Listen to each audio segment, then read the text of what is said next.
And everyone, and apart from myself, Wendy Spearman, and my colleague, Sandra, we really welcome you to the Symposium on Liver Cancer in Sub-Saharan Africa. And this is supported by Project ECHO from the University of New Mexico, UCT Department of Medicine, and GASA. And so we've got really quite an interesting lineup of presentations, which is going to cover really the spectrum of liver cancer.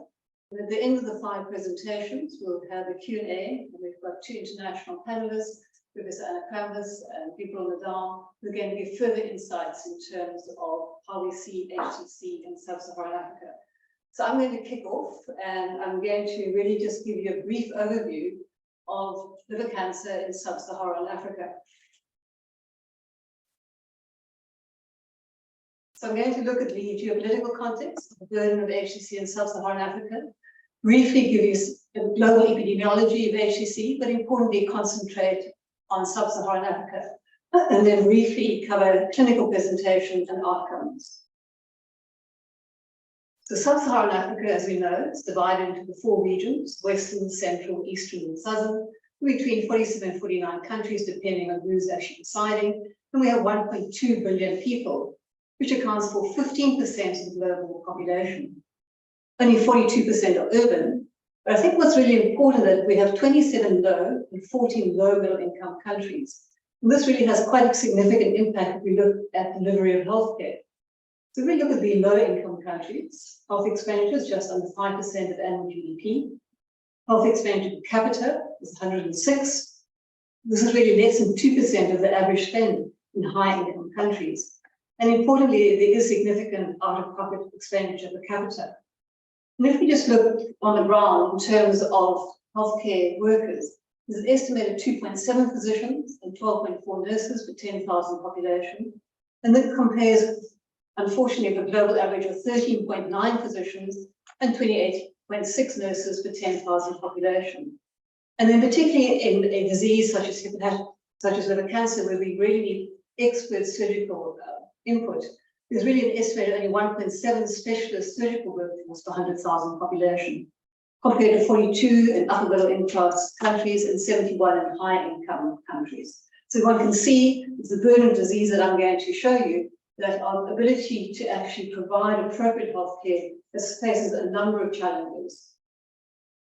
So globally, liver cancer is the 6th most prevalent cancer and accounted for about 4% of all new cancer diagnoses in 2020. In men, it was the 5th most common, and in women, the 9th. But I think we need to realize the number of cases worldwide is underestimated. There's inadequate reporting from 78 countries, and that included 34 from Africa. In terms of cancer deaths in 2020, HCC accounted for just over 8% and ranked 3rd in cancer mortality. But importantly, it had the shortest survival time of any cancer in men and women, with an overall mortality to incidence ratio of 0.9. And so this really highlights the need for active preventative screening and treatment programs, as you will hear in subsequent presentations. The incidence of liver cancer tends to be higher in males than in females, and the male to female ratios will range from 3:1 to 4:1 in the Asia Pacific and Sub-Saharan African regions, and the lower incident regions is 2:1. So this slide really just looks at data from GlobalCam 2020, and we can see the burden of disease is in Africa and in Asia. So just really highlighting both in Sub-Saharan Africa, there's really low coverage of high-quality population-based cancer registration, with less than 5% of population coverage and a very low or no mortality registration quality. So our incidence data in most Sub-Saharan countries is really based on non-population-based registries, very limited positive histological reports, and estimates of incident. So moving into more detail in Sub-Saharan Africa in terms of HCC data from GlobalCam 2020, here it's the 2nd leading cancer in men and 3rd in women. And in 2020, there's estimated to be nearly 39,000 incident cases and just over 36,500 HCC-related deaths for both sexes. But if you look at the 10 African countries, Egypt, the Gambia, Guinea, Ghana, Liberia, Burkina Faso, Senegal, Guinea-Bissau, Mauritania, and Cape Verde, they accounted for 25 of the countries with the highest age standardized incidence rates per 100,000 population.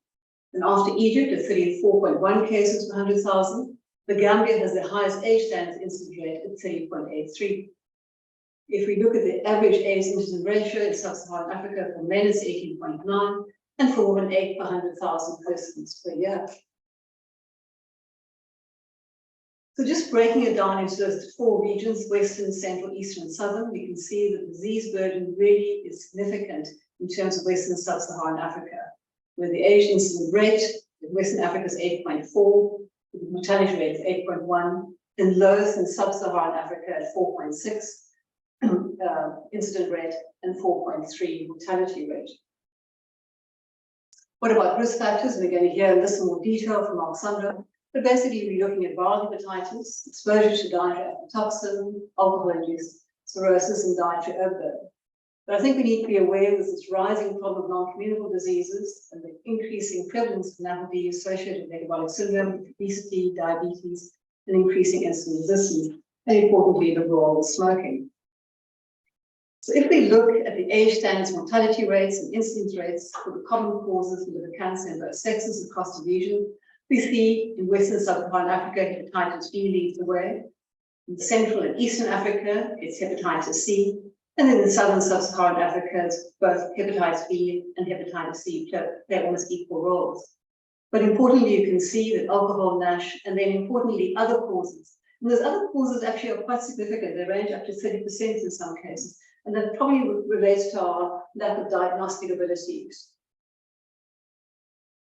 So looking at that clinical profile in more detail, the age standardized male to female incidence ratios range across Sub-Saharan Africa from 1.9 to 2.3. And the median age is only 45 years. It's younger in hepatitis B-related HCC at 42 years, and high in hepatitis C-related HCC at 58 years. And this study from Southern Sub-Saharan Africa was really interesting. It was actually, most of this work was actually done by the late Professor Mike Q from Wits and then lately in UCT. And he showed that the mean age of presentation was 51 years in African individuals born and living in urban areas. If you were rural born and living, dropped down to 35 years. And then interesting, those who had migrated to rural areas, from rural areas to cities, then rose to nearly 51 years, so similar to being born in urban areas. Subsequent more recent studies showed that rural birthplace played a very important role in increasing your risk, and that included living in an urban area for 14 years or less. And so really, once again, it raises the role of dietary and environmental factors such as dietary aflatoxin and iron overload. So as we know, we all see this almost on a weekly basis. It's an aggressive tumor. It tends to be diagnosed late in advanced stages, often multifocal with vascular invasion at the time of presentation.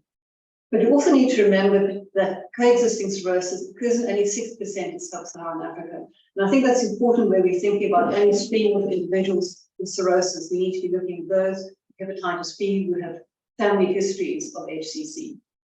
And the typical triad is jaundice, abdominal pain, and swelling. And you can see in the graph on the right, we look at the Gambia and Nigeria, this presentation of this trio is dominating. And unfortunately, 93% of patients will die within the first year of onset of symptoms. Once again, if we look at clinical presentations, the study really just highlights the really late presentations, with 72% presenting in stage D, and only 5% in stage A, will be according to the Barcelona clinic staging. And this really contrasts with the studies from Europe, it's 14.5% in late stage and 40% for the early stages. So unfortunately, the majority of our patients are presenting at the late stage with very limited therapeutic options besides palliative care. As we'll see subsequent talks, in fact, the access to palliative care is really not very good across Sub-Saharan Africa. These studies really highlight the difference between Egypt and 9 Sub-Saharan countries. It's from the Africa Liver Cancer Consortium led by Yang and Lewis et al. And what they showed, they looked at just over 2,500 patients. They compared Egypt with 9 Sub-Saharan African countries. But as you can see, there wasn't any Southern African representation in the study. And they looked at demographic characteristics, clinical features, management, and outcomes. And what we've shown that the overall age in this study was slightly higher at 54, but once again confirming higher age in Egypt at 58 years, and that really correlates with the majority of their patients with HCC being due to hepatitis C at 84%. Lower age in Sub-Saharan Africa, once again correlating with hepatitis B leading the cause for HCC-related HCC. And I think what's really concerning, if you look at the one-year survivals, we're extremely dismal in sub-Saharan Africa. And if we look at the treatment access, 76% in Egypt and only 3% in sub-Saharan Africa. And the median overall survival, a dismal 2.5 months in sub-Saharan Africa compared to 11 months in Egypt. And so they looked at overall survival according to the Barcelona clinic liver staging, and they showed if you were in the early stages, there's no difference between Egypt and other sub-Saharan countries. And I think that really makes us realize that we really need to pick up these patients early, and we'll see how important that is in subsequent presentations. Survival is obviously worse with later stages in stage C and E, or if you did not know what the stage was. And factors independently associated with survival were expected if you were born and living in sub-Saharan Africa compared to Egypt. If you had advanced disease with panencephalopathy, large tumor size, very high alpha-beta protein corresponding with poor differentiation, higher risk of multifocal spread and vascular invasion. But obviously, importantly, performance status is important, and if you hadn't had access to any form of therapy. So this slide really just highlights the fact that only 3% in sub-Saharan African countries actually receive treatment. So when we're looking at the upscale interventions such as transplantation, resection, and even the more palliative therapies such as TACE and other systemic therapies, really there's no access in many of the countries that where we live and treat our patients. This is once again highlighted in the study from Yang et al. And they compared what the survival was compared in globally, particularly in Taiwan. And if you compare that to sub-Saharan Africa, you see this very low survival. And this really, I think, reflects inadequate implementation of screening and surveillance programs, prevention and treatment strategies, and very limited interventional radiology and special surgical expertise. So in conclusion, I think we've realized that HCC is a leading public health concern in sub-Saharan Africa. It tends to be prevalent in young adults. Outcomes are poor, with median survivals just 2.5 months after presentation. And the major risk factors, viral hepatitis, aflatoxin B exposure, alcohol consumption, and now MAFLD emerging as a risk factor. I think importantly to realize that these risk factors are preventable and are manageable. But we need to develop centers of excellence for sharing of expertise and clinical training programs, which will allow access to advanced diagnostic and interventional radiology, hepatobiliary surgery, and importantly, access to the new chemotherapy trials. But importantly, we need data. So I need to look at strengthening national data systems for reporting, surveillance, and cancer registries. Because we really need to realize that accurate data provides a strong basis for advocacy, program development, and resource allocation, which is needed for major public health problems such as HCC in sub-Saharan Africa. Thanks very much. So our next presentation is going to be by Mark Sandra, my colleague, consultant hepatologist in the Division of Hepatology, who really has had extensive experience in managing viral hepatitis, complications of HCC, and we manage on a daily basis and see the real devastating effects when you don't pick up these patients early. And so we really look forward to the presentation on assessing these risk factors that are driving this important problem. Thanks. Wendy, thanks very much, and good afternoon, everyone. I'm going to spend the next while probably telling nobody anything they don't already know, or perhaps just putting it in a brief few minutes and reminding you about the scope of the risk factors driving HCC in sub-Saharan Africa. And just to remind us that in most instances of HCC, cirrhosis is the antecedent problem, except, of course, in the biggest driver of HCC, which is hepatitis B, where you don't have to have existing cirrhosis to be at risk of HCC. Wendy's shown us this already, and just to remind you that the predominance in sub-Saharan Africa of risk factors centers around viral hepatitis with or without HIV co-infection, in the case of B virus, Delta virus co-infection, aflatoxin, alcohol, MAFLD, iron, and then really, which I'm not really going to touch on, but reminder about issues such as Budd-Chiari syndrome, and then this phenomenon that in fact has been described, certainly in sub-Saharan Africa, what we call membranous obstruction of the vena cava, although initially first described in the Far East. So The biggest driver, which is hepatitis B virus, we know globally just under 300 million people chronically infected. In the WHO Afro region, we in 2021 had almost 1 million new hepatitis B virus infections, just under about probably in and around 100,000 deaths. Most of those deaths being due to the complications of cirrhosis and HCC, and some due to acute. And just to touch on hepatitis C while we're about it, about 1/5 of new infections of viral hepatitis, in fact, was C virus, of which 45,000 people estimated to have died, and those mostly due to end-stage liver disease and cirrhosis. Now, if we look at the burden of viral hepatitis, and we sort of look at B and C virus across sub-Saharan Africa, then we really have a surface antigen prevalence in more than 30 countries of comfortably more than 5%. We have about 82 million people chronically infected in the WHO Afro region, an overall prevalence of in and around 6%, which is quite staggering, and a lifetime risk of hepatitis B of more than 60%. And we see the top 10 countries dominating with C and B, and as you see, B dominates by far and away. Nigeria and Ethiopia are the countries estimated to be having the highest prevalence. So, quite concerningly, is despite what now going into the 4th decade of availability of vaccination, we still have a situation where if you look at the red, it is sub-Saharan Africa that dominates the greater than 1% prevalence of surface antigen in 5-year-olds as of 2020.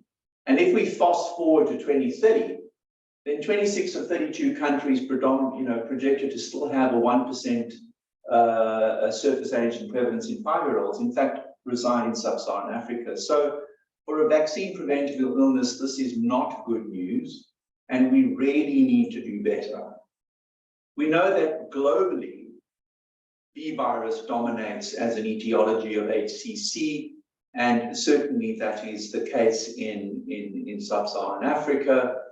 And this is really no surprise. You look at the left graph and you look at the age-standardized incident rate of Hep C, and you can superimpose that onto the B virus seroprevalence as well. Now, that comes down to the fact that I also need to, at this point, just as Wendy, say what I'm telling you about hepatitis B and HCC seems so commonplace to us because we've known that. We've known that for more than 4 decades because of the work and seminal work done by Professor Michael Kewer, Wits alumnus. And in fact, just to note and to pay homage to him, that the very first article in the very first edition of Hepatology Journal was David Shafritz and Michael Kew, put right up here, showing the presence of B virus in HCC. And as I said, we take this for granted because now it's so commonplace. But these are the people that in fact showed the way, and a few months later, Mike showing quite clearly the heterogeneity and already the nuanced differences of HCC in sub-Saharan Africa. If you look across the continent, you look at all the viruses sort of lined up, mortality rates dominate from viral hepatitis in West Africa and across Central and East and drop down into Southern Africa. So how do we quantify this risk of hepatitis B? Well, this is probably the most well-known and study that has stood the test of time. And although it is Taiwan-based, probably is not difficult to transplant into other parts of the world. Although, again, I'm going to say there are all these nuanced differences in sub-Saharan Africa, which is really undiscovered country, and I'm sure part of that is what Dr. Sognath is actually going to tell us about today.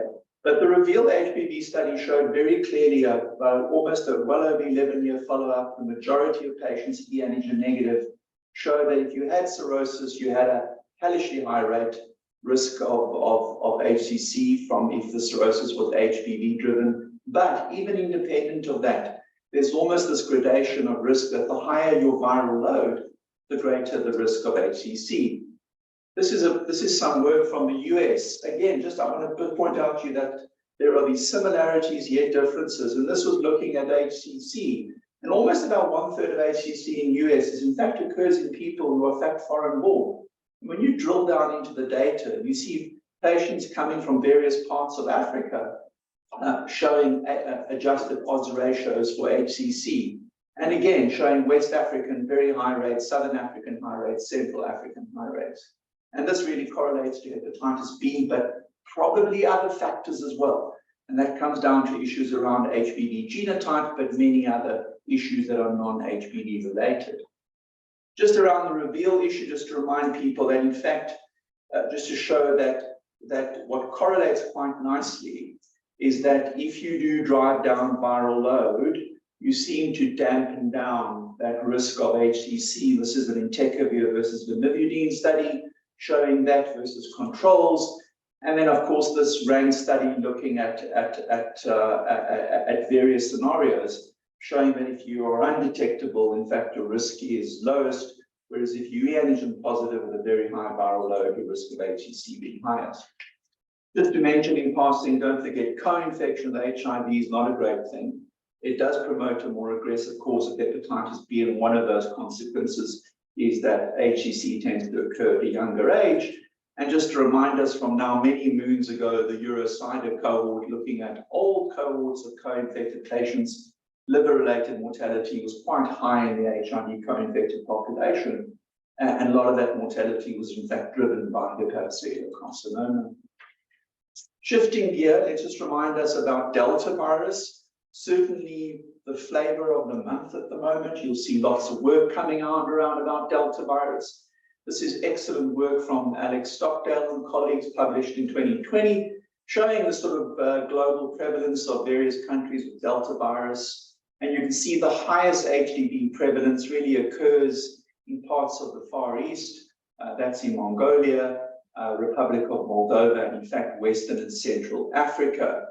I'm not going to go into the details, but you can just see how much the red jumps out at you within sub-Saharan Africa in particular. And these are the reported overall seroprevalences of Delta virus co-infection with HPV, quite staggering in certain countries. And interestingly, looking at Delta virus prevalence, and you look at standard sort of populations versus actual liver clinics, you look at the African region, one can just see the prevalence so much higher in patients presenting to liver clinics with liver disease than the general population. There are two major publications looking at HCC risk. This one was from 2020. It's a number of systematic reviews, meta-analyses. So it's a systematic review, meta-analyses looking at observational studies, case control studies, cohort studies, and really overall risk of HCC range anywhere from 1.3 in a pooled odds ratio to almost 2.8. And then more recently, this was from 2021. This was a systematic review looking at 12 cohorts, looking at just over 6,000 co-infected patients, noting a twofold increase in HCC risk if you Delta virus co-infected with D virus. But if you have HIV in that mix as well, that ramps up quite significantly. So that is a particularly problematic triple combination. Switching gear to Hep C, about 9 million people in sub-Saharan Africa remain chronically infected with Hep C.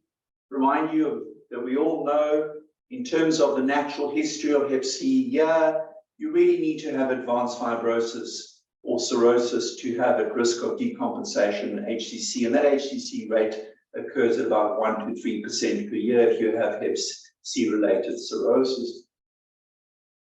There's data, dime a dozen, plenty available, showing significant improvements in outcome from liver-related mortality if you treat it, particularly the DAA era of treatment.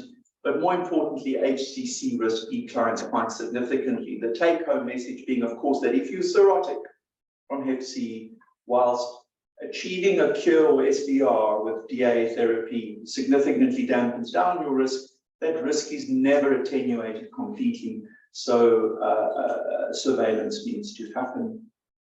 Alcohol, very similarly, and you see a similar trend, of course, in all these conditions, again, with cirrhosis. Alcohol particularly nasty. By the time you get down to the bottom end there, and you're cirrhotic, quite a high risk of cirrhosis each year.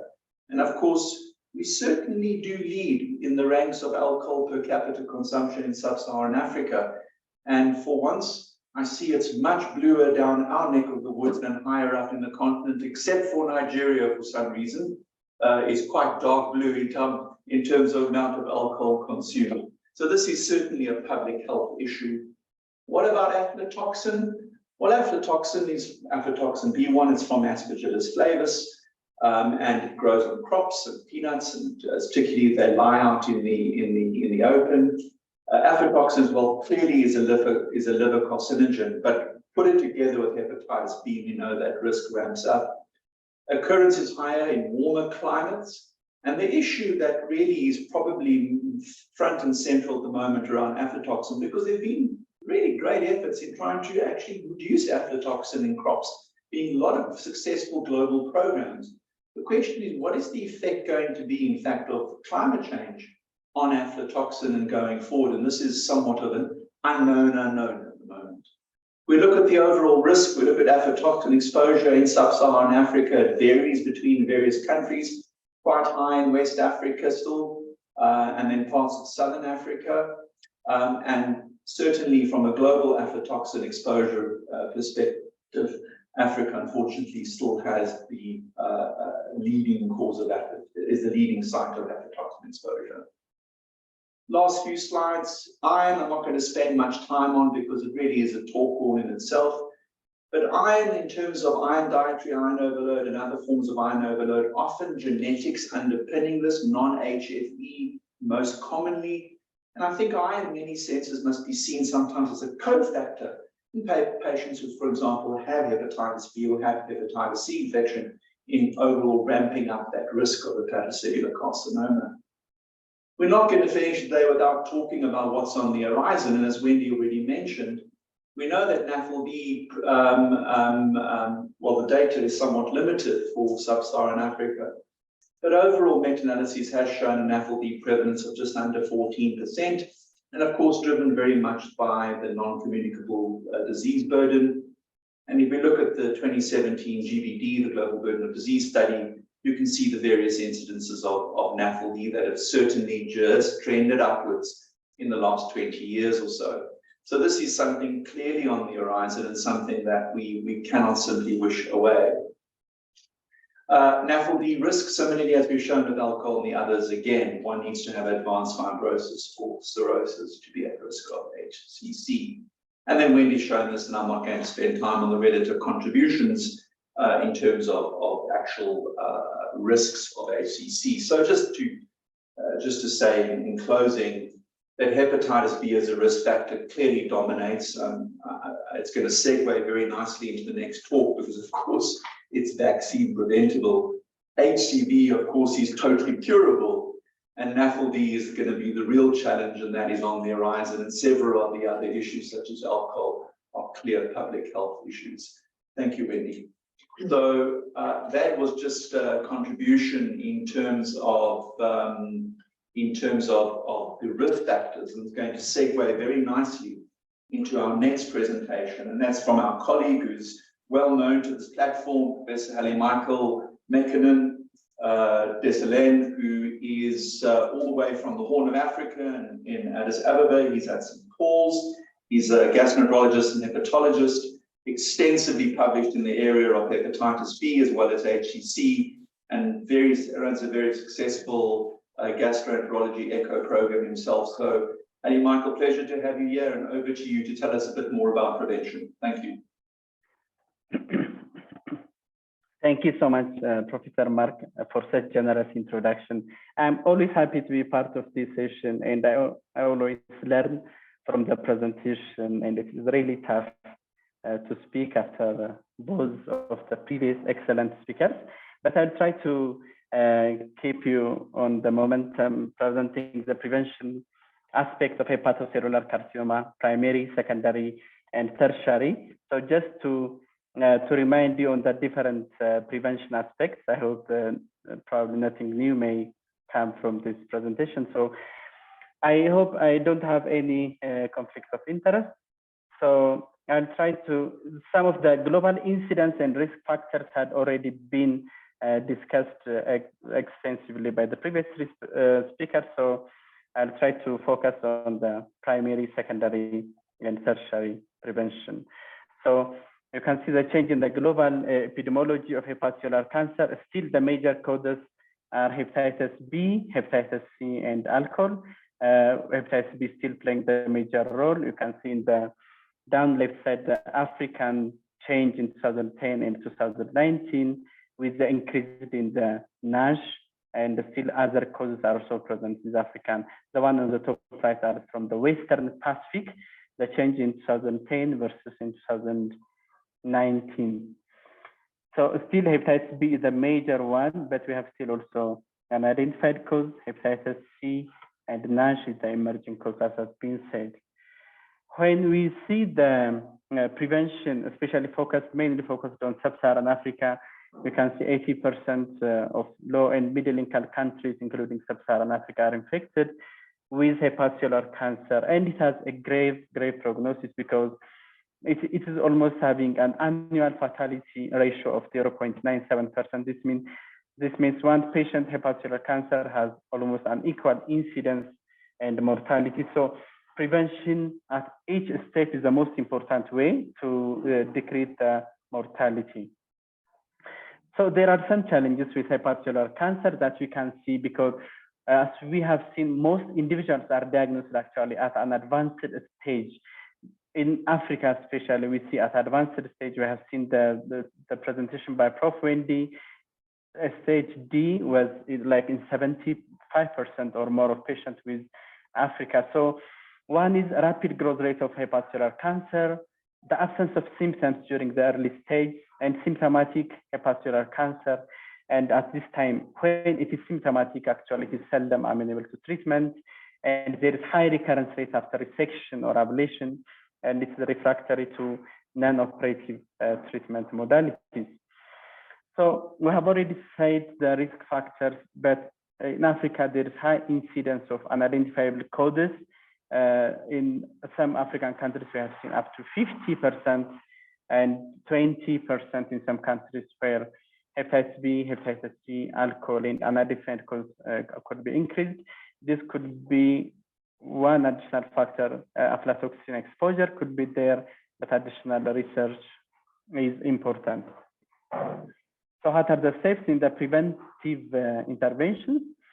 So we can see the hepatocellular cancer progression at different stages, from normal hepatocyte to subclinical molecular or histological INs, and primary HCC and secondary primary HCC. So we have chronic hepatitis, advanced fibrosis, and cirrhosis. So the primary one is actually preventing the occurrence of the chronic hepatitis.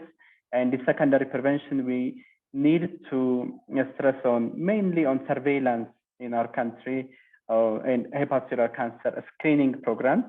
And tertiary prevention, this is patients who developed with HCC and after treatment. So post-treatment monitoring and preventing recurrence and selection of patients that are less likely to recur and die is very important aspect. So each part of the prevention aspect has its role. There are potential chemo prevention strategies for Hep B, for Hep C, and also emerging phase 3 trials for NAFLD with some potential benefits, antiviral therapies, anti-inflammation therapies, some antifibrotic therapies, and metabolic disease treatment and molecular targeted therapies these are potential chemo prevention strategies. So when you see the primary prevention, the main thing, as we have said, the viral hepatitis is vaccination. We all know this vaccination against Hep B reduces the risk of HCC, and it's recommended for all newborn and high-risk groups. And the patients chronic Hep B use antiviral therapies to maintain suppression of the virus and maintain SVR in chronic Hep C. There are, which for Hep B, TDF versus entecavir had been seen. There it was controversial, but still some studies have shown actually it is similar tenofovir versus entecavir treatment. So suppression is very important. Patients with Hep C after SVR could have HCC, as Mark Sondrop has shown. So surveillance is important. Even after treatment, some patients may be left alone after treatment for Hep C, and which patients actually need surveillance, we'll see in the subsequent slide. Vaccination had been shown to be quite effective in Taiwan, started in 1984. it shows significant incidence reduction of HCC in the young by 75%, and other countries have already adopted it, Singapore, China, Thailand, and we have seen the effectiveness, but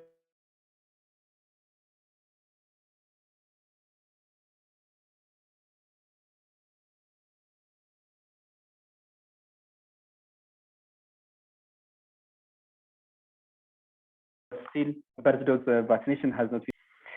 The other thing, progression of hepatocellular cancer has been discussed by Mark. So these are some of the factors that have been seen by Luca et al.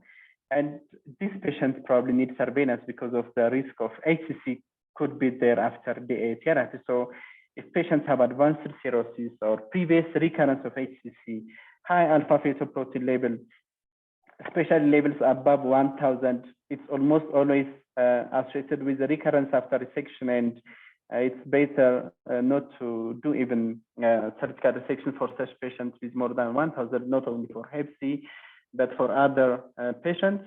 Male sex are associated with high risk of cirrhosis and HCC, even in other causes of hepatitis. Diabetes is very important, overlooked causes. Some patients with diabetes could present with de novo HCC, with portal hypertension. So this patient should be also looked up. High fibroscan level is an important change. Epigenomic change persistence is one important thing, because patient could have already a change in the epigenome before we start the HCV treatment, and there is progression of the cancer cascade. That's why patient could progress to cancer even if we eradicate the hepatitis C virus. Hepatitis C virus has been well discussed by Mark, but we need to stress that up to 20 to 40 million people are having hepatitis D, and this is the most severe course of liver disease than hepatitis B alone. And acute Hep D infection RR was 6.1, or chronic Hep D infection 3.9 than hepatitis B virus infection alone. So screening for hepatitis B virus infection is important. This needs another topic to discuss. Actually, it's wide. Which patient needs treatment or screening, and the treatment was not good. Probably the recent, it was just published just 2 weeks back, or by bulevirtide. It's one case actually who took bulevirtide for 3 years, and he had a cure for hepatitis D virus. So more studies on bulevirtide are important, prospective studies, and increasing number of cases are important, but hepatitis D is one important serious cause of hepatocellular cancer. Aflatoxins, species of Aspergillus flavus and Aspergillus parasiticus are important, that could contaminate crops, and it has been seen which crops, and the climate is very important here. And the relative risk was 2. One study have shown 73-fold increased risk of HCC if there is hepatitis B virus exposure and aflatoxin. So higher AFP1 has also been found in one of the Chinese Egyptian study here, and patients with high AFP1 were having multiple tumors and high increased size of a liver mass. So it's important to consider agricultural strategies, at times manual removal, which links can be used, but consideration of aflatoxin exposure is one important factor. In alcohol, what I want to add is patients with annual HCC rate among patients with child A or B is about 2.5%. So systematic screening is important. We need to identify and offer treatment to mild and moderate forms of alcoholism disorder. And one study shows in European general practitioners or the primary care physicians, they looked if they are looking for alcohol use disorder, and also if they have mild or moderate and severe form, or if they link them to care. It has been shown that this didn't happen. Majority of patients were overlooked. So we recommend actually the SPIRITS approach, that is screening, brief intervention, and referral to treatment. So that these individuals with alcoholic use disorders can be identified early. As I said, there is a double treatment gap. From 9% of primary healthcare patients presenting with alcoholism disorder, 5% were identified, and only 1% received treatment for this condition. So as we are checking like hypertension, it's important to assess the alcohol consumption in these individuals. We can advise them for reduction and intervening if certain thresholds are crossed is one important thing that you can find them at the outpatient department. As meta-analysis on risk of HCC after giving up drinking have shown that, I just want to show this, we need to always advise them to avoid drinking once they abstain, because the risk of HCC decreased by 6.6 to 7% per year. So an estimated 23 years is important to have a high 95% confidence interval, and the risk of hepatic cancer becomes the same as that of the other SYMPOSIUM. So we need every year there is a risk of decrease in hepatocellular cancer risk. It cannot be abolished until they stopped they quit for a long period of time. So strengthening this is important in those who quit alcohol. In secondary prevention, we usually stress on surveillance factors and other measures that have been used in diabetics. The use of metformin has been associated with reduced incidence of HCC. Statins has shown there is a reduced risk of HCC in observational studies, and treatment with caspase inhibitors might improve liver histology in NASH. This obeticholic acid with the FXR receptor improves histology in NASH. The other important thing, these are the NAFL, probably metformin can be added. Statins, actually the lipophilic ones, atorvastatin has also been shown beneficial in studies in NAFL. Most importantly, we need to stress the easiest one, weight reduction up to 10% weight. In our previous NAFL symposium, we have shown that it improves liver fibrosis. Bariatric surgery especially is important with that.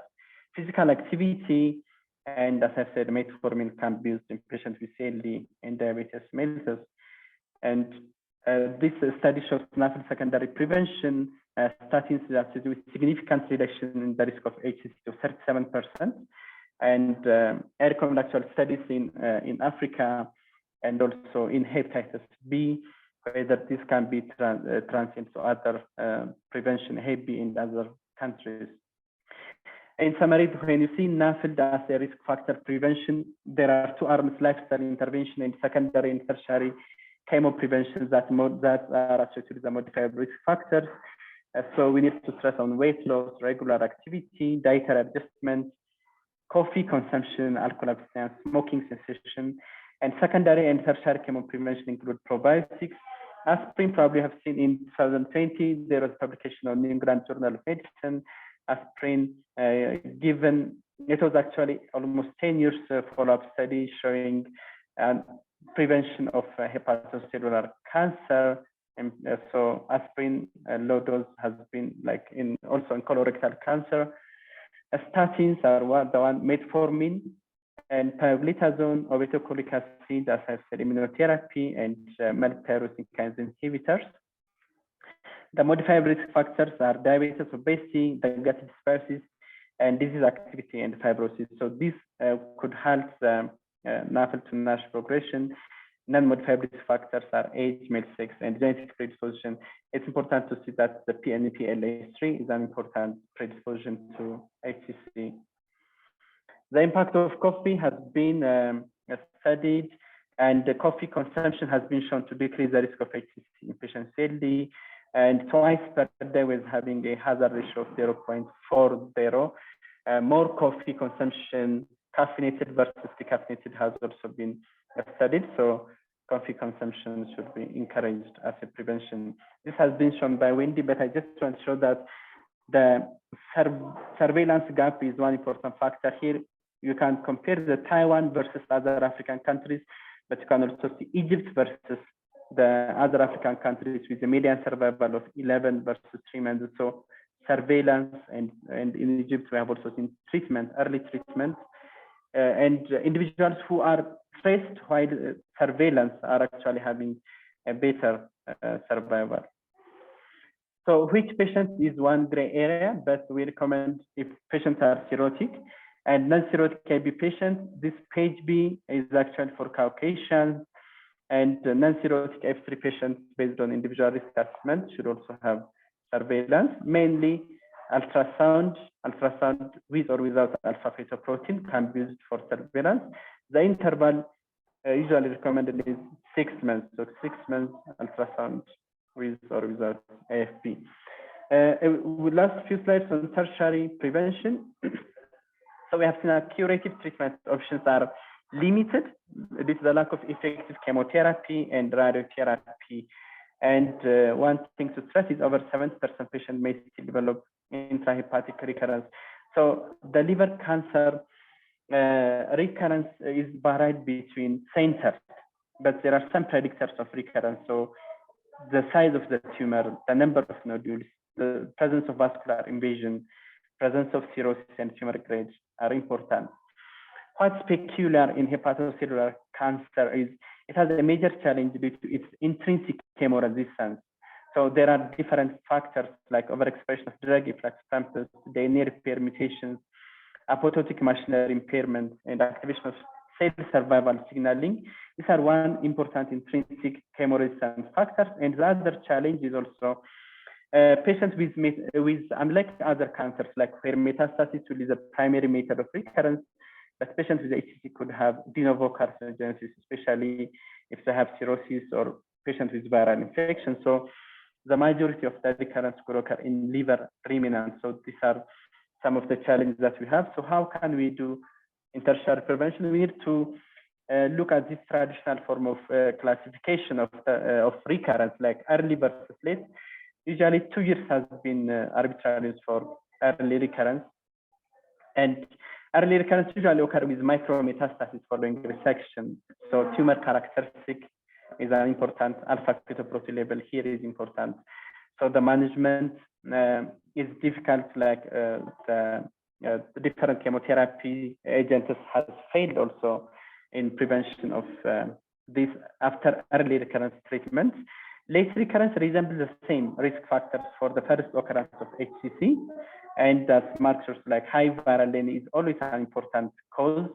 And the management here is similar to the when they didn't have the HCC or when they primarily present with HCC. So this is a pathway, for example, for Hep B. It's just a summary showing that. And HCC, the assessment of post-resection risk of decompensation is very important. It's dependent on presence of portal hypertension and extension of the hepatectomy. And those individuals, just a few points, if there's portal hypertension and the extension of hepatectomy is major, more than 3 segments, the risk of liver decompensation is very high. So the patient needs to have a strong surveillance, and liver-related mortality could reach up to 25%. So this is anatomical resection versus non-anatomical resection. A residual region of tumor bearing subdural portal branch is associated with high risk of tumor recurrence. So this should be documented and followed. So this is a summary of tertiary prevention. Tumor recurrence is one important factor and difficult to treat. And HCC-related macrovascular invasion is a contraindication for liver resection. Intervention on distal portal invasion at segmental or subsegmental level deserve investigation within prospectively designed protocols. Follow-up 3 to 4 months after resection with curative intent is recommended because of high rates of treatable recurrence. These are recommendations from the EASL. So this is just a summary of the different prevention aspects. You can have a look. But I just want, if I have some time, I just want to show my points, also additional points on HCC incidence. We have seen this figure before, and I want to look this part, and I also want to look this part where the other factors that could probably play a role as a synergy could have a role. For example, this is a similar figure, but the H. pylori repeat valence is also high here.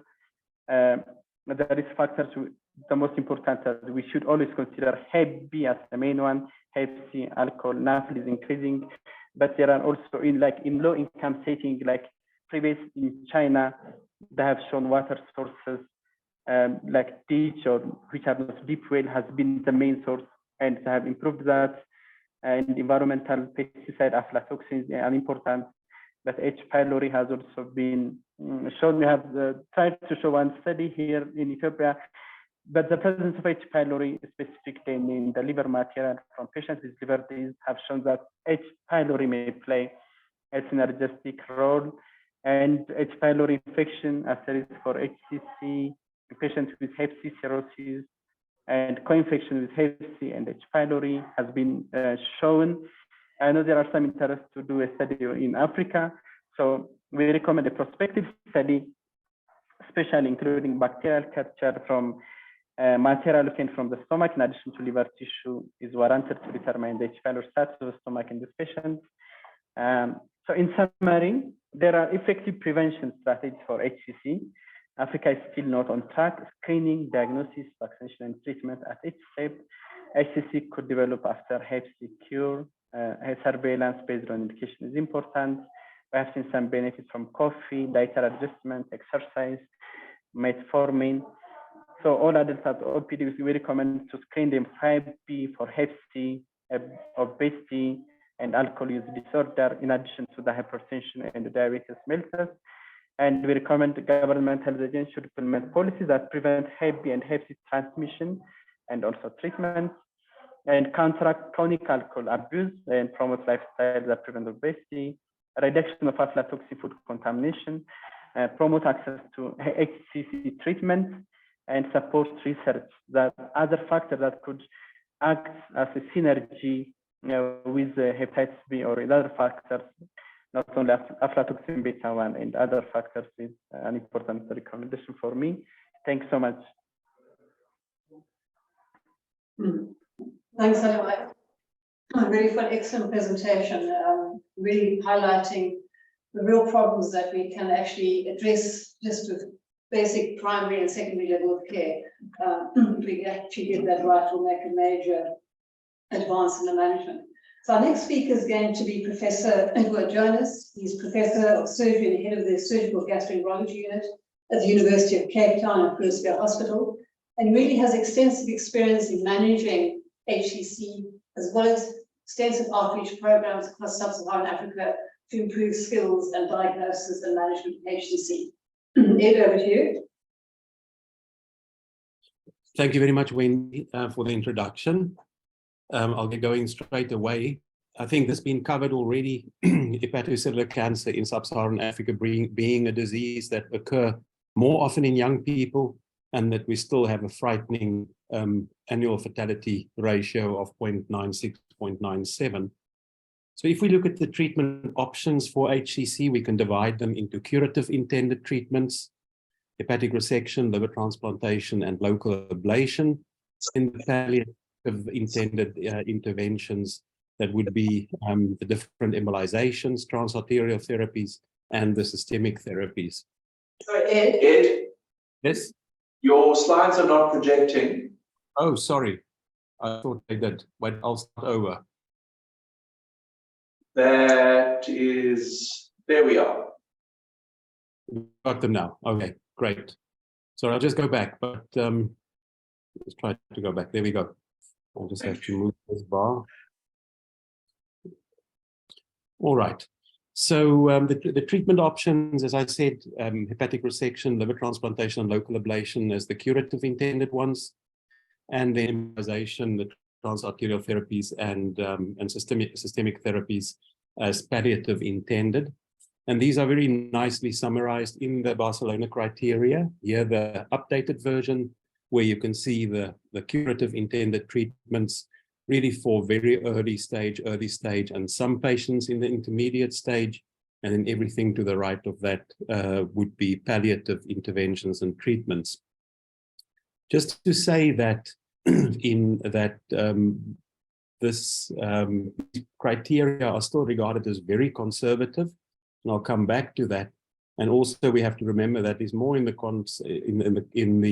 presence of cirrhosis that they are applied, although we do extend some of the criteria towards non-cirrhotic patients with HCC. So if you look at the curative intended treatment options, in the high-income countries, targets of 40% have been set for the proportion of patients with HCC that would undergo curative intended treatment. And I never talk about curative treatment, only curative intent, because we know that we don't always cure.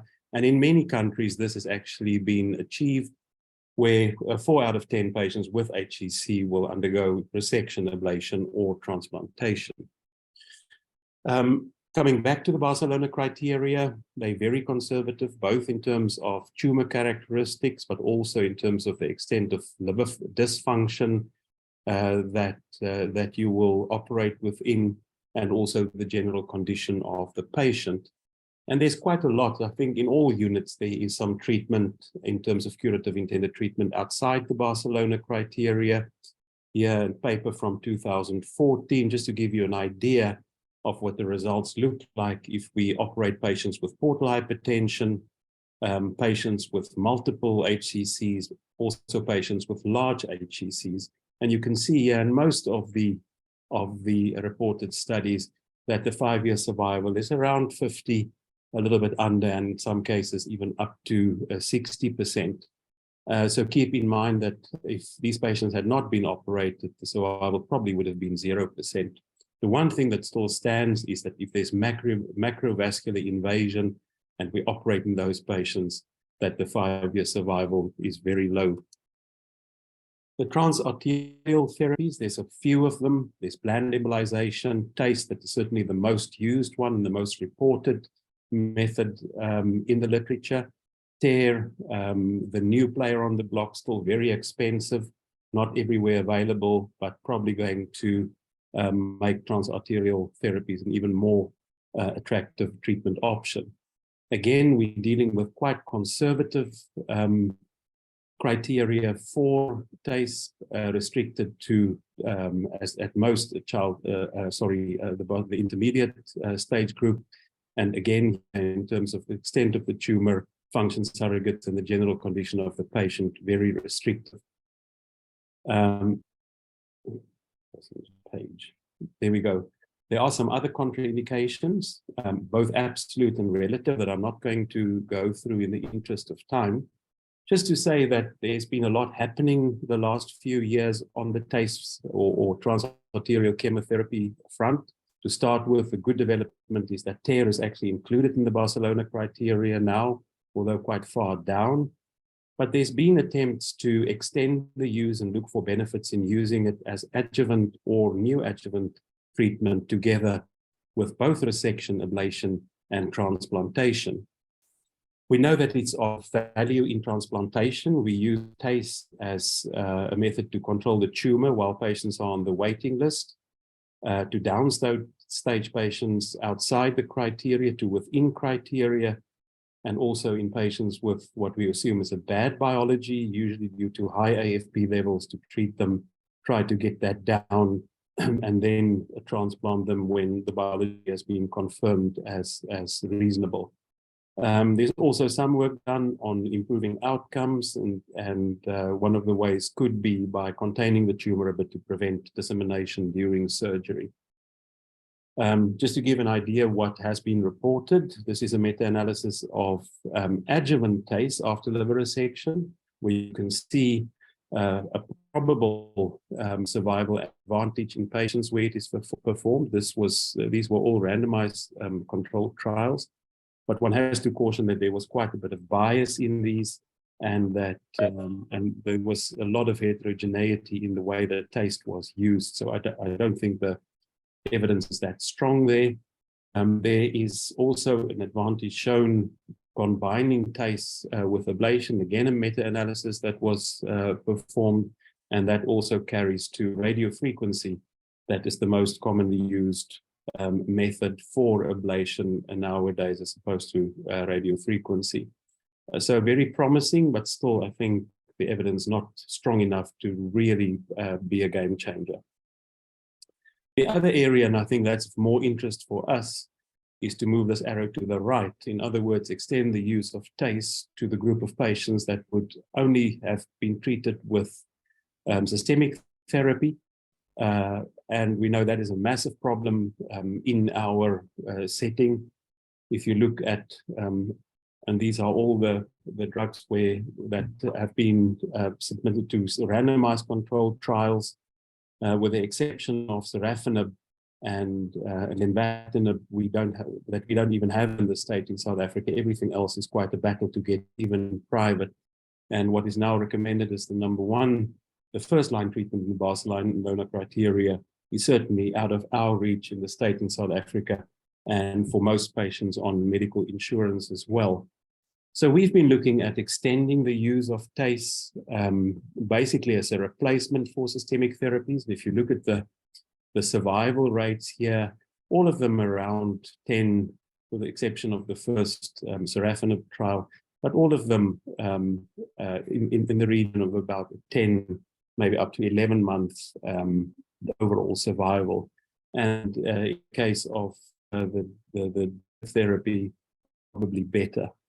Just to show you one study where TACE was done more liberally on patients, even in the BCLC C class, almost more than a third of these patients were actually stage C, some of them even stage D, and you can see these put together still had a survival advantage of 10 months compared to 4.7 months of patients that didn't undergo TACE, sorry.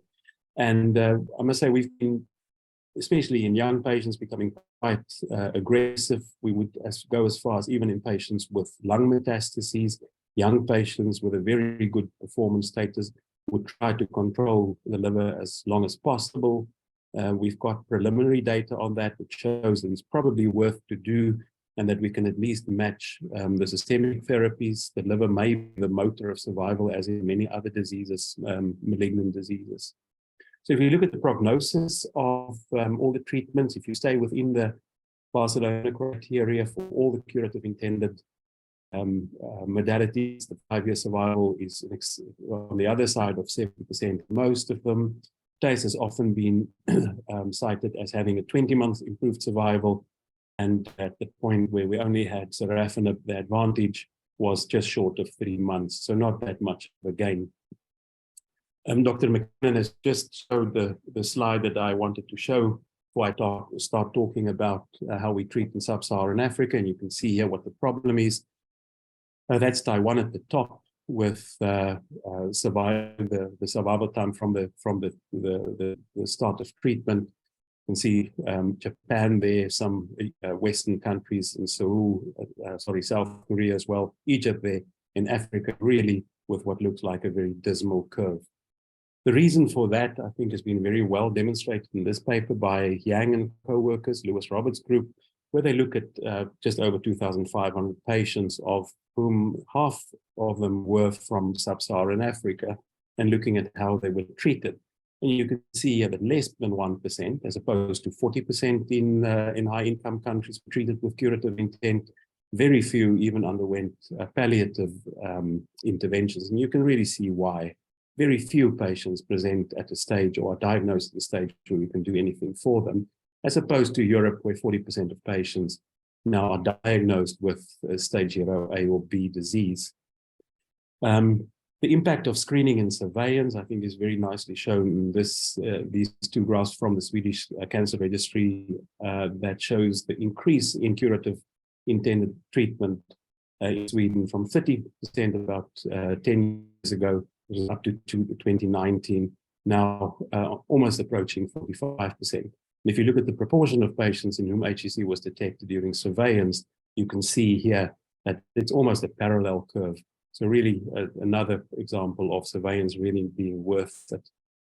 This is the algorithm that works in the Western world, that you screen and survey, you diagnose and you treat. But the problem is that it doesn't really work in Africa.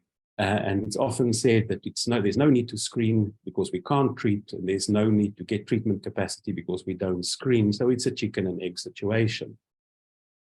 Just to say a few words about the resource-sensitive guidelines that I think is the way forward, that we first have to look at treatment capability. And if there is some fault with treatment, get appropriate imaging, and you also adjust your prevention strategies according to that. According to this whole approach, we divide the resources into minimal resourced areas, medium resource, and high. In minimal resource, you basically have no curative, no treatment at all. Medium resourced, where you've got resection and ablation, but not transplantation, and high resource, where you've got all of them. So for minimal resources, when you can't treat, there's really there's no sense in doing any prevention other than primary prevention, no reason to screen or survey. Diagnostics basically limited to confirming the diagnosis, and these patients get best supportive care. In medium resources, where you can look, when you can resect and ablate, slightly better situation. You have to have diagnostics to make the diagnosis, but also to stage. And this is where secondary prevention, at least partially, will or should be applied to give some patients the advantage of curative intended treatment. And then obviously, if you've got high resources, you can go according to the guidelines and have everything available. This is a slide that I often show, and it's almost like a perverse coincidence. If you look at the HCC in sub-Saharan Africa, order of prevalence, Western, Central, Eastern, and Southern Africa, if you look at the Lancet Commission report from 2015, these are really the areas in sub-Saharan Africa with the highest unmet surgical needs.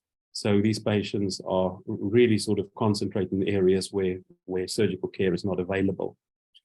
You can do some modeling to see what the need in areas would be if you've got the annual incidence and assume that you have 0 patients at the moment being treated with curative intent. What seems the situation in over 10 or 20 years will in a linear fashion spin to the point where we can get 40% of patients within the scope of curative intended treatment. You can actually project the capacity that is needed to treat these patients in the different areas of sub-Saharan Africa. The final few slides I've got here, challenges are many. We could make an even longer list than those, but I'm just going to concentrate on 3. There's really a paucity of outcome data. We've done or have done a systematic review of all articles from the 1920s right through to now, no language limitations, to see in how many sub-Saharan African publications outcome has actually been described. Not how we treat it, but what happened to these patients. And this is the total tally. For resection, there's only 90 patients ever reported in sub-Saharan Africa where outcome was reported in one way or the other. For ablation, 21. For transplantation, 1 study from Johannesburg. And for TACE or TARE, 0. There is really a paucity of outcome data, and I think that adds to our problems. The other is that palliative treatment in Africa is still a problem. It's estimated that 88% of patients dying of cancer will have moderate to severe pain. The map there shows you, at least in 2012, that oral morphine was available in very, very few patients, in very few countries in Africa, or the majority didn't have that. And the second last slide I've got here again, and this is also one of my repetitive slides in presentations, is that Africa is basically ignored in HCC research. Less than 1% of currently ongoing clinical trials on the continent, or at least that was so in 2016. And if you look at this study, hepatocellular carcinoma, exploring the impact of endothelium on molecular biology, not a single center in Africa that contributed to that. So in conclusion, I think the resource-sensitive management algorithm is the way to go. It's really eroded by geographical within country and inter-country limitations and variations in quality and accessibility of healthcare. But at the same time, these inequalities could be a powerful tool to bring about change. Thank you very much. Thank you very much. And really highlighting what we can do, but what we really, really need to get to do, and the fact that data still is we may have a paucity of access to resources, but the access to data is even more problematic. And I think you ended on a perfect segue into the final talk before we go to the panel, and that is that of our colleague who's in the room with us, Sanju Sobnag. When I asked him earlier, how must I introduce him, he said, just a regular fellow from an island. Now, Sanju is in the surgical gastroenterology division in the Department of Surgery I understand born in Zimbabwe, born in Mauritius, partly grew up in Zimbabwe and then went back to Mauritius and has been in Cape Town for the last few years. So Sanju, over to yourself to pick up on that segue where Ed left off on these multi-omics issues around HCC. Thank you. Thanks a lot for the ECHO platform for allowing me to speak today, and thank you to Professors Spearman and Sondra for hosting this session. Since I came back from Canada after my transplant fellowship, I thought we should start a basic sciences lab. Focusing only on HCC, and that's what we've managed to do with the International Center of Genetic Engineering and Biotechnology.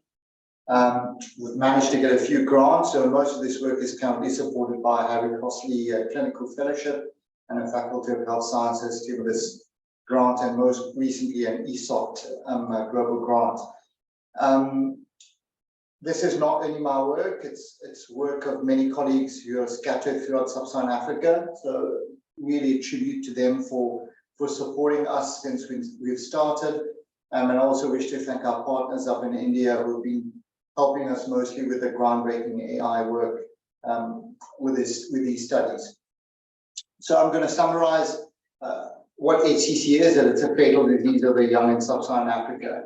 I mean, nobody can deny that. We've seen it over the last few talks. And really, it's a disease that's quite different to what we see in the first world. In high-income nations, we know it's predominantly cirrhotic. The median age is about 65. MAFLD is probably the most common etiology at the moment, and most centers would aim for 5-year survivals of 70% and above. In sub-Saharan Africa, it's a completely different story. 40 to 80% of cohorts will be constituted by non-cirrhotic HCC cases. About half of them are HPV related. We really have poor response to therapy and very heterogeneous responses to therapy whenever outcomes have been documented. And it's interesting to note there's a single study that's looked at the survival of patients with sorafenib, where the median survival was only 106 days. So despite those massive differences in presentation and outcomes, we still follow the Barcelona criteria. In our minds, these are criteria that have been designed for populations, particularly in Europe and North America, but we still use them. So if you look at just these plain epidemiological and clinical outcome data, that is one really has to ask whether the tumor biology is the same. Are we really looking at the same disease? So how do we assess tumor biology in South Africa? It's quite crude. We do tumor markers. If the alpha-fetoprotein is really, really high, so it's really, really bad. We do imaging and we survey patients whenever they get treatment. And we look at the size of these lesions. We follow the Barcelona criteria. And then we kind of label the patients, and we label the biology depending on the size of the tumor or the number of lesions on the CT scan. Whenever we have histology, either when we've resected patients, and there's very few cases, or whenever we do a biopsy when the diagnosis is not really convincing, we look at whether they're differentiated as well. The tumors are well differentiated, moderately differentiated, or poorly differentiated. And then we grade the pathology accordingly. But really, these are very crude approaches to disease biology. They're only snapshots during HCC care. A CT scan takes about 5 minutes to do today. The availability in resource challenge settings is really a question one needs to ask. And one scientifically we need to ask ourselves, is this really an accurate assessment of the tumor microenvironment? And many patients with non-cirrhotic CT will have completely normal AFP levels. So liquid biopsy technology is what we've been speaking about in our lab for the past 6 months. Really, we think that is going to influence diagnosis, therapy, surveillance, and future drug development in our area. And what you want is this one-stop shop. You take 5 cc's of blood, you spin it down, and you will get many answers with regards to the disease severity, the outcomes of these patients. But to get there, there's really, really a long scenic journey.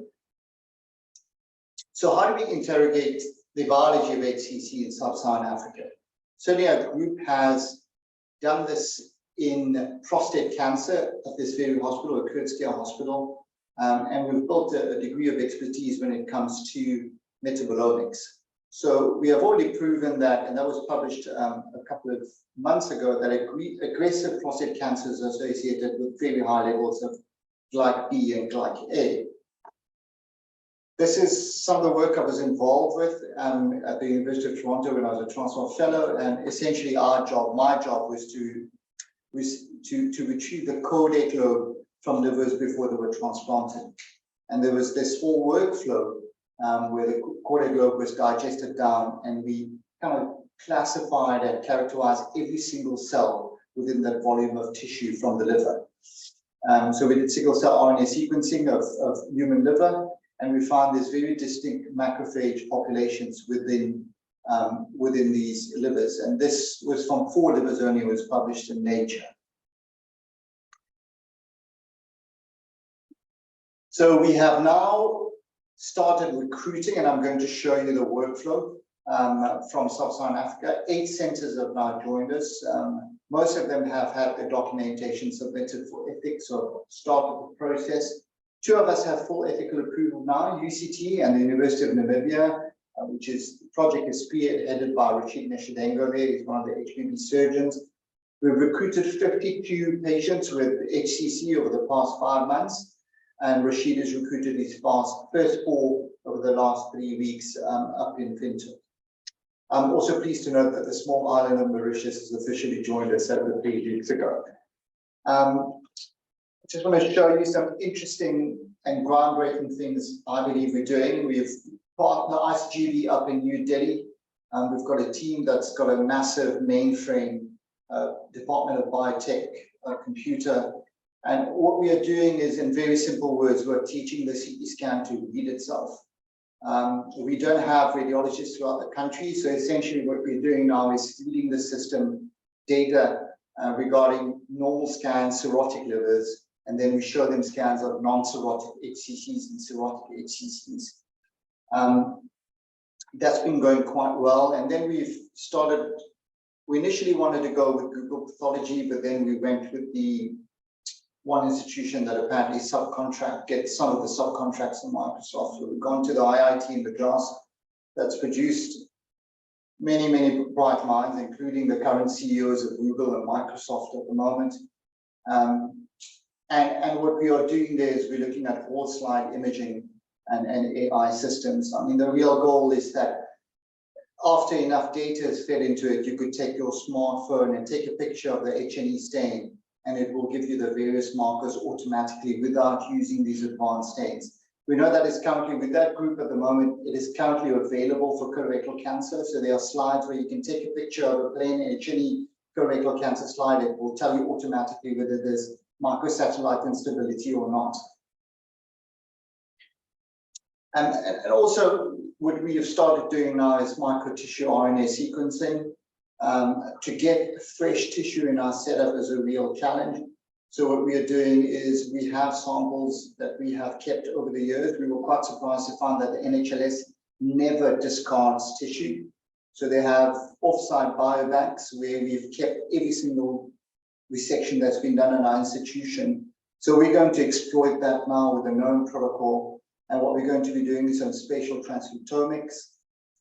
We are pleased to say that the tissue has already been brought back to CARCINOMA. And then what we are going to do is look at the gene expression through the various layers of these HCC tumors. We've had many fat arguments in the lab, but what I think is it will definitely give us answers when we compare the non-cirrhotic groups compared to the cirrhotic groups. But at the end of the day, what we want to do is, and that's with the proviso that we have enough data, is to integrate all this data into these very deep machine learning algorithms. So we would have omic data, single cell data, whole slide imaging data, radiological data, and basic epidemiological data. We have a massive RedCap database at our institution to really predict the outcomes in these patients. There's often this concept of futility of care that is discussed, and in our area, given our resources, and we are very cash-strapped, it's really important to try and figure out who are the patients who really benefit from aggressive care versus very good palliative care. So these are just some preliminary results that we have at the moment. So we have this HCC database here, 20 years of experience. We have 530 patients that are now in this database. I'm very pleased to say that we have, I'm not going to disclose this how we have found this out, but we have found out how to get death dates of these patients. We have 90% of these patients now have long-term follow-up. We know very briefly from the current database that 50% of them are HBV positive, 15% have HIV, 15% have pulmonary meds, and 85% have received best supportive care. 56 of these patients are now being recruited as part of the multi-omic study that includes Rashid's patients from Namibia. We've had some very initial clinical successes with very aggressive tests. We now, on average, would test 2 to 3 a week, and we test well beyond criteria, which very few centers are doing in the world. We have now 50 patients that have gone and been fully integrated into the whole slide imaging AI study, and 200 patients on the radiology AI study. We've also, we've started 5 months ago, and our first discovery is that we've identified that our non-cirrhotic patients have a distinct metabolomic fingerprint in this cohort. This is very preliminary data. We had 16 non-cirrhotic, 15 cirrhotic, and these 8 healthy volunteers where we've done NMR spectroscopy, and that we found that GLIC-A is highly elevated in the patients with non-cirrhotic HCC. The histidine levels are very low, which really suggests that these non-cirrhotic HCCs happen in a pro-inflammatory milieu. We also showed that cirrhotic HCC patients had very low levels of proteins, probably in keeping with the clinical profile of these patients. So our first finding was that cirrhotic and non-cirrhotic HCC have very different metabolomic profiles. They are, like Michael Q used to ask, is whether they are really the same disease. And we know that these non-cirrhotics are associated with a hyperinflammatory state. We're currently using an early machine to measure some of these markers. This is just an NMR spectroscopy profile to show you that the non-cirrhotics have very high peaks in the GLIC-A levels. I'm also very pleased to say, after putting a lot of pressure and a lot of crying among some of the members in the lab, that we have isolated our first exosomes in the non-cirrhotic population, which I think is really a first in the sub-Saharan era. This is what an exosome looks like schematically, but this is what it looks like in real life. So this is, we have painstakingly gone through this process. We have failed numerous times, and now we have isolated the first exosomes in our labs, and we'll be exploiting these to the best of our ability. Just to show you that we have confirmed that these are actually exosomes and nothing else using plain Western blots. And now we are going to be doing RNA sequencing on their contents. This is not far-fetched at all.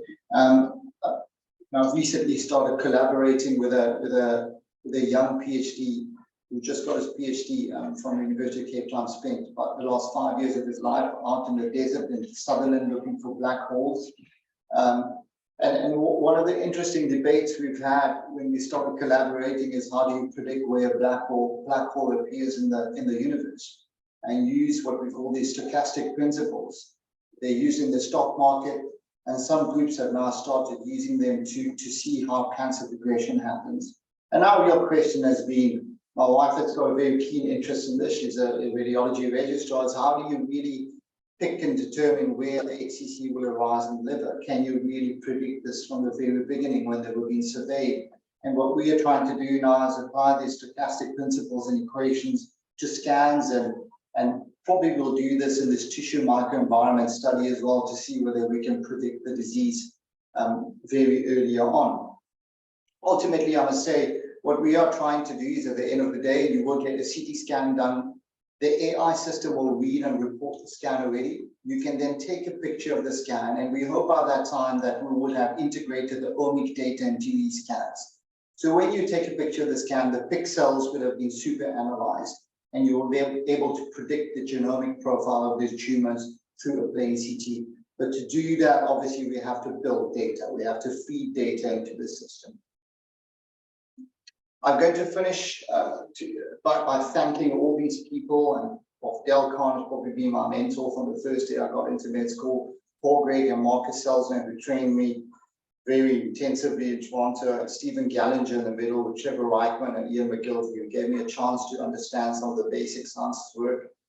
Maria Vume and Stefano Cacciatore and Luis Sabini from the ICGB, who left their jobs up at Harvard to sustain this lab here in Cape Town, and all the other clinical folks around.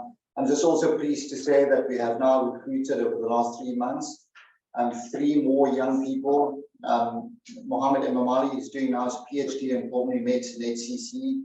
Dalia Manfous from Egypt, who's now joining us, who are doing a PhD on exosomes in HCC. And recently we have recruited Ingrid Lee from the University of Chicago, who will be spending 4 months with us really learning how to isolate exosomes. And not to forget our colleagues up throughout the country, Bilal Boba, Chief Fabian, and Onesai Chiaka and Rashid Neshdengo, who've been super helpful. And our radiology team who have really helped us push the limits when it comes to the care of these patients. I'm going to stop here, and thank you very much for giving me the opportunity. Daniel, thanks very much for really exciting insights into the future, which not only is relating to research, but really translational research and actually will help us change the management and how we see our patients with HCC. So I think really, instead of being nihilistic, this is really an amazing, exciting future that we are facing. So we're going to open it up to the panel discussion, and I'd like to introduce you to Professor Anna Krambers. She is very well known to all of us in South Africa and beyond. She's Professor Emerita and Director of the Hepatitis Virus Diversity Research Unit, Department of Internal Medicine at BITS. And the major aspect of this research unit was the study of hep adenoviral virus sequencing variation, functional characterization, and importantly, how it affects clinical manifestations of liver disease. And then Jibril Nadal, also very well to us throughout Sub-Saharan Africa. He's a clinician scientist at the MRC unit of the Gambia at the London School of Health and Tropical Medicine.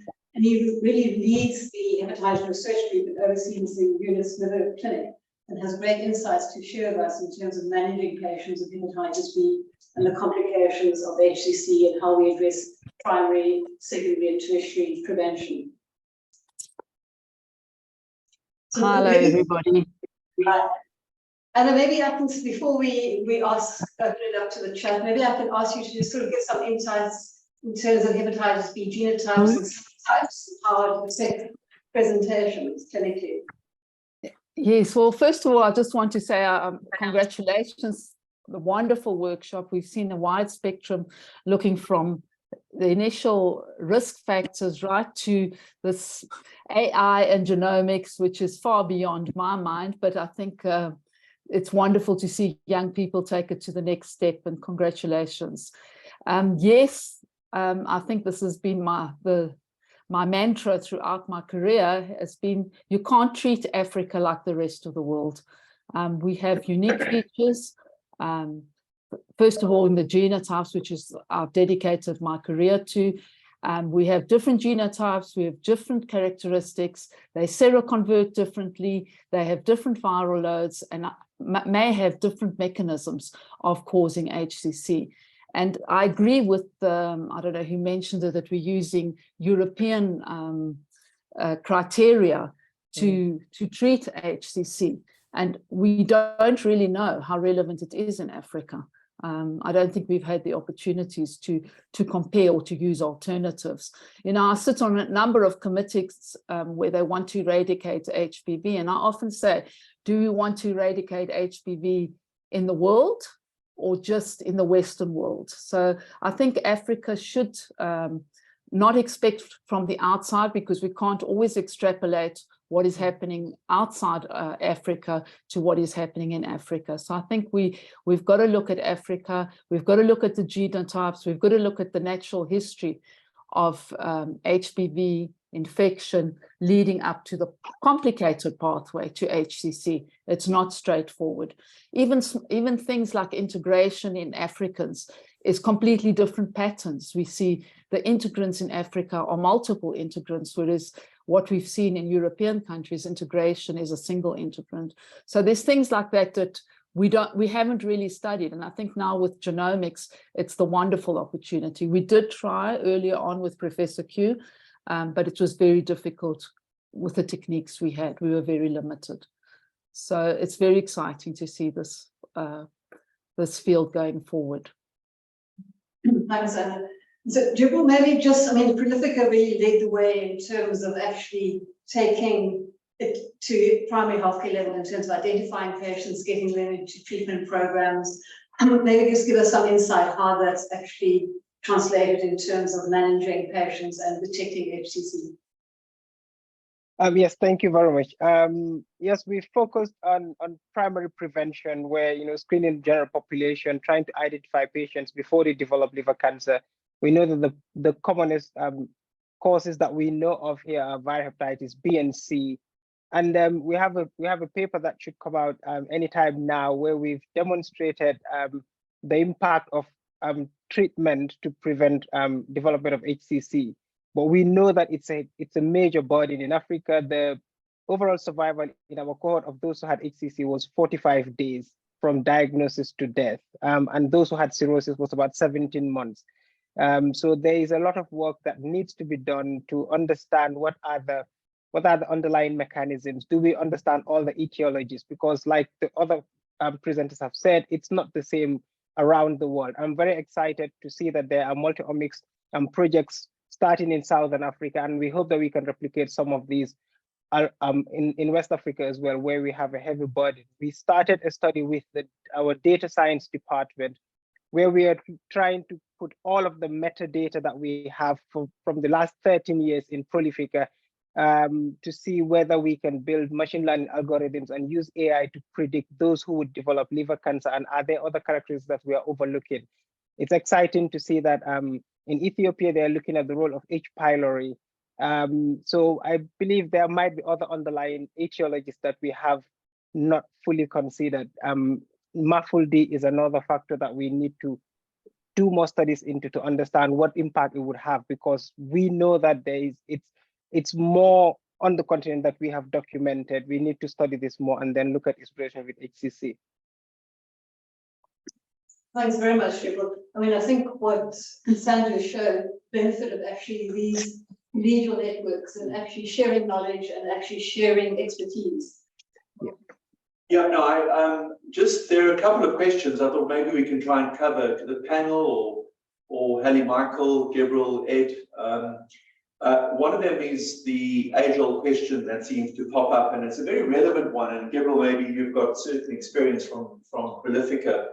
Obviously, we want to prevent, but by the time the HCC is detected, that's where you need to start the whole process. And of course, picking up HCC or detecting it in the first instance is the real issue.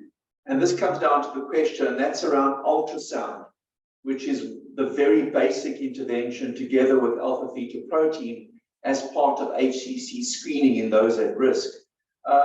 Gabriel, your feeling about the efficacy of ultrasound and what we can do to try and improve that sensitivity within sub-Saharan Africa, because it remains a relatively accessible technology and intervention. Gabriel? Yes, it is accessible. It's widely available, even at the primary care level. The challenge here is it's very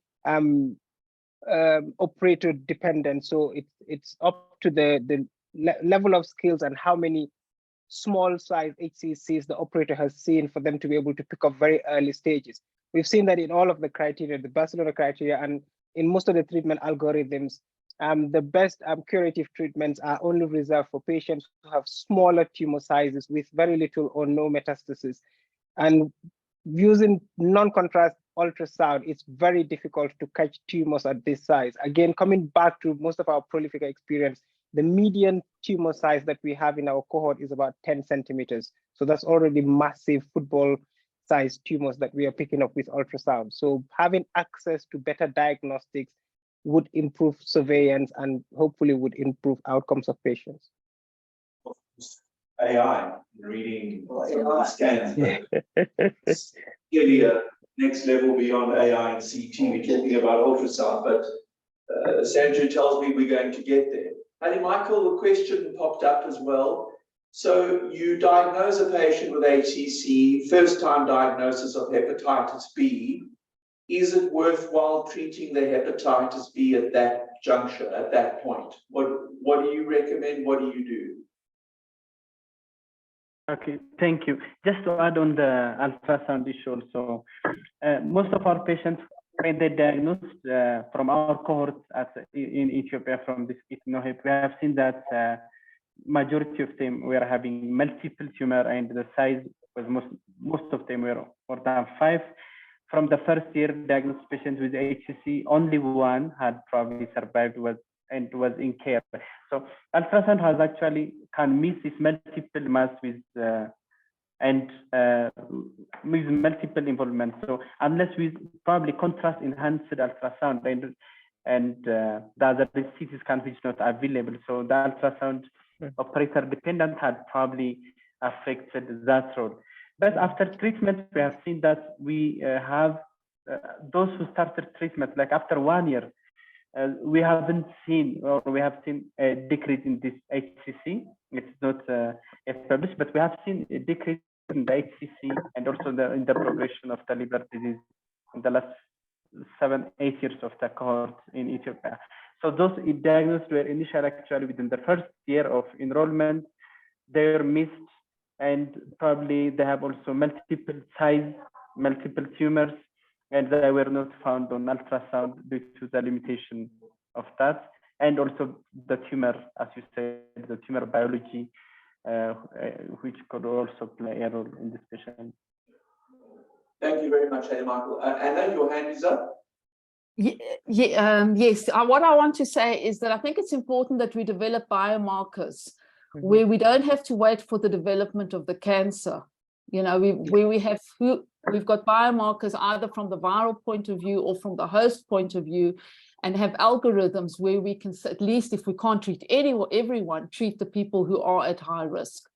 So it'll be a combination of looking at the human genome, looking for integrants, looking at the viral genome if the patient is infected, looking at deletion mutants, for example, and BCP pre-core mutations, which have been shown to have a higher risk factor for developing cancer, and also looking exposure to aflatoxins. So it can be done, and I think with the new genomics and new computer programs and that, it's possible that it can be done. And I think we shouldn't be looking at things individually. We should be looking at an overall host, genetics, and environmental factors. Absolutely, absolutely agreed. Before I give the last question to Wendy, and then we can round up with Dr. Carcinides, Dr. Wuku, Professor Wuku from Ghana has made a good point in almost asking a question around ultrasound. Of course, this contrast enhanced ultrasound does actually improve the sensitivity of HCC screening and diagnosis. So that's certainly something to consider. Wendy, last question before we wrap up. Question has been raised around test and treat. So there's a big push for, if you surface antigen positive, and those of you in the hepatology HPV will know this is the topic of the moment. You diagnose surface antigen positive, just slap you onto treatment. Doesn't matter what your viral load is. Do you think that's a way of trying to, we don't have data, okay? We don't have data, so let me get your view on test and treat in this particular issue before we close up.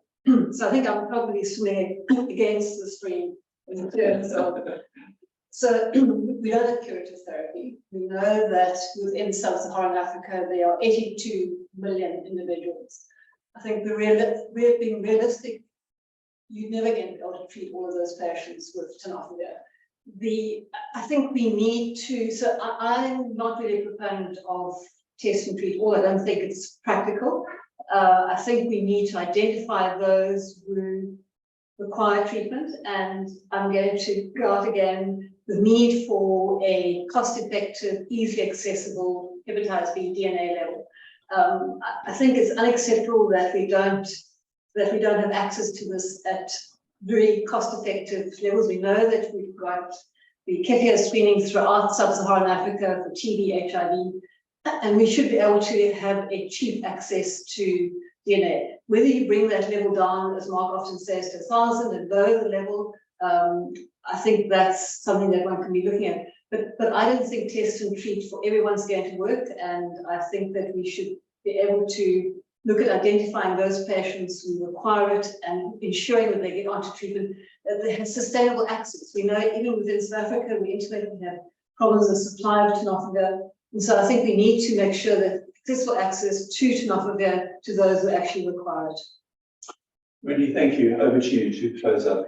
So I think this has been really fantastic symposium. We've actually moved from being quite nihilistic to ending with a very positive presentation and hope for the future. I really like to ask Chris Casamides, who is chair of the Gastro Foundation in our Sub-Saharan Africa, and who really has been pivotal in outreach programs in terms of increasing knowledge around GI and liver diseases throughout Sub-Saharan Africa from the 90s. So really ask Chris to close off the symposium. Well, congratulations, Wendy and Mark, for another excellent 4 o'clock symposium on the ECHO platform in conjunction with UCT and GASA.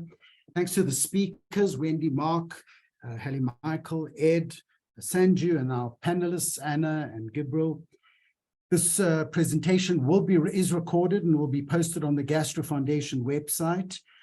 We had tremendous interest. We had a total of 180 participants.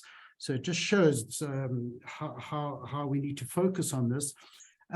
Also, thanks to the ECHO logistic team and Cheryl and Karen for their support. And much of this work was published in the important Lancet GastroHep papers last year, first authored by Wendy and Ed. So I'd encourage you to look at them. But this is also an excellent introduction and will form an important issue at the IHPBA meeting in May 2024, at which we will host a viral hepatitis convention, and HCC will focus very strongly, and there will be a very strong focus on advocacy, finding ways in which we can improve this kind of these dismal outcomes. So with that, thank you very much, and I wish you all a good evening. Thanks very much. Thank you very much, everybody. Have a good evening.